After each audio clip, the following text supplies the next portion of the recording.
Human trafficking is happening all around us, but few people can spot the signs. And that's why state leaders want people to know what to look out for. And they're starting with truck drivers. And tonight, your reporter Sierra Jordan is at the I-84 rest stop in Union with what we all should know.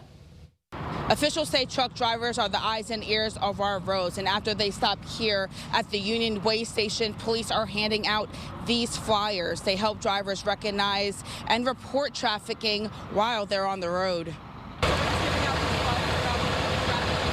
The message is simple. Know the signs of human trafficking. The Department of Motor Vehicles, DCF, state police, and federal partners spent the morning handing out flyers with that message at this way station in Union.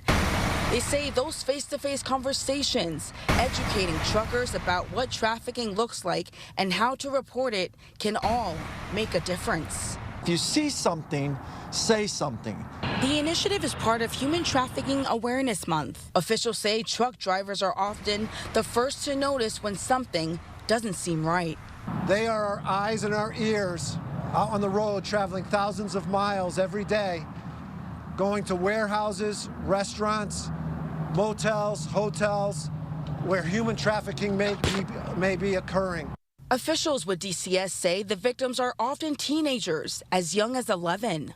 Those who have some kind of vulnerability that a trafficker can exploit, they're going to do so.